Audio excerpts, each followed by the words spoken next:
Alright, what's going on, guys? Welcome back to another Nanatsu no Taizai discussion. So in the last few chapters of the manga, we've entered a new arc, which is probably the best thing that could have happened. I'm glad that the Demon King arc is out of the way, and there's more to come, because there were too many unanswered questions for the series to ever end there. Like, why hasn't the Supreme Deity been brought into the main story? Why was she not around during the new Holy War? Is she at home in her PJs watching anime? And most of us knew Arthur was in fact alive. But anyways, whatever direction the story is going, we know Merlin will be a key factor. Her motivation seemingly being her homeland Belialawan, which was the wizard capital where the mages lived. Many fans have speculated that they'll be revived. People have said many different means it could happen, all involving Arthur and his new chaos control powers. Now, the lake that Merlin brings Arthur to for his awakening is the same one that they fought the Demon King on, obviously. It's Lake Salisbury. This lake is a place that not only has the highest magical concentration in all of Britannia, but legend says there's a princess living inside that bestowed a sword to a king.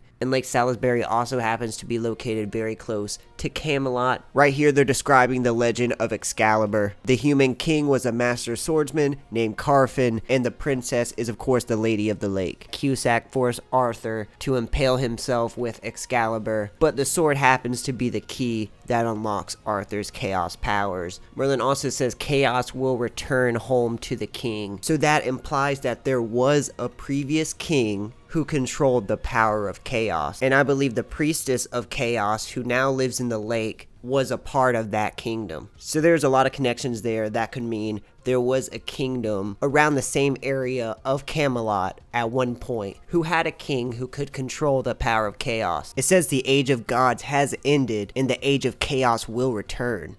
Now, there's no way to be sure what Merlin's connection is to this Princess of Chaos, but she has done a lot to see through whatever this plan is. As I said earlier, her motivation is most likely her homeland Belialawan. Merlin was of course born with the power of infinity. When the Demon Clan and the Goddess Clan caught wind of this, they both wanted Merlin on their sides for the Holy War. Belialawan was not willing to make a deal with either of the clans. They claimed Merlin for themselves and remained a neutral territory. Merlin went against her clan's wishes and managed to make deals with both the gods, gaining both of their blessings. When the gods caught wind of this, that was pretty much the end for Belialawan. Merlin was the only survivor, so a lot of fans believe that her ultimate goal is to restore Belialawan. Whatever her plan is, I'm sure at least in the side story to see this mage clan, because Nakaba has never mentioned a clan or a race that we did not at one point get to see. Anyways, after that, she searched the land for chaos. Chaos is an impure and pure entity of darkness that even the demons fear and light that even the goddesses worship. Its power is immense, and it is believed that with a single intention it brought about this world and all the races from nothingness. And the wise man of antiquity called it the mother of chaos. And if that sounds familiar, that's because Hawk Mama is believed to be the mother of chaos, as revealed in Seven Deadly Sins Prisoners of the Sky movie. Story was written by Nakaba, so it is legit. So we already got a look at Arthur's chaos powers. It's a power that pretty much spans dimensions. He already has access to it. We have no idea how Hawk Mama fits into this chaos business. And as far as we know, Hawk Mama is an indigenous species of purgatory, because we know Hawk and his brother are. So that could potentially make the origins of chaos come from purgatory. At one point, the only character known to have entered purgatory and returned was Merlin's father, Chief of Belialawan. And why would anyone actually want to go to purgatory? We don't know why he went. We know that after Belialawan was destroyed, Merlin went out in search of chaos. Maybe her father in his research was also in search of chaos. Keep in mind, Belialawan was pretty much the place that held the pinnacle of knowledge. If anyone knew about chaos, it would be someone here, and this knowledge predates anything Holy War by a large margin. If the origins of the Mother of Chaos can be tracked back to Purgatory, that might have given him a reason to go there in his research. But of course, upon his return, Merlin's father would be unable to continue his research. And why would Merlin's father also be in search of chaos? Simply for the same reason as Merlin. It's believed that Arthur can command chaos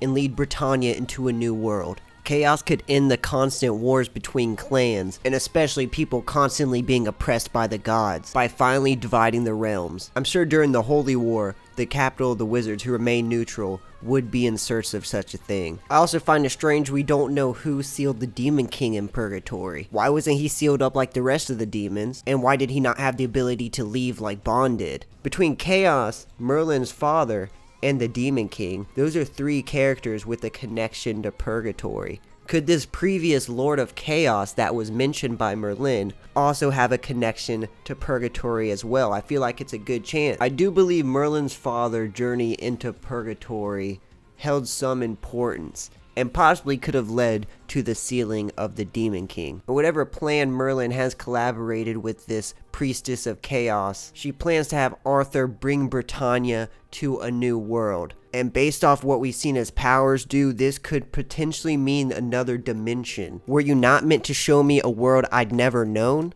It sounds like she's referring to a world where Belialawan never perished, and that makes sense as to why she'd always refer to Arthur as her hope. But it definitely seems like the realms will finally be divided. But anyways, entering this new arc where Escanor is dead and Meliodas actually gave up his Demon Lord powers to destroy the commandments, this power up potentially makes Arthur the strongest character in the series. Nakaba has been teasing us with Arthur since Kingdom Infiltration, always hinting to his potential. He hangs around the 10 Commandments saga until the very end, where he was pretty badass, but ultimately it felt like another tease. Since his introduction, Arthur has looked up to Meliodas. He fought beside him for the sake of Leonis, which is just a neighboring kingdom of Camelot. As we know, Meliodas has mentored and guided many people. Before Escanor met Meliodas, he had no idea how to use Sunshine. We also know that Meliodas trained Gilthunder when he was younger, and I really like when Meliodas and Arthur are together. So now is a good time for Nakaba to really show their chemistry. Since Arthur's finally gained powers, it'd be cool to see Meliodas mentor him. It'll be great to see them in action together again. The scene Arthur returns isn't one that I describe as hype, like I thought it'd be. It's one that has an underlying purpose that we'll soon find out. With that said, I want to thank you guys very much for watching. It's been really real. All praise the sun, and I'll talk to you in the next one. Peace. Got me back and reset it, for that I'm indebted for even the small things.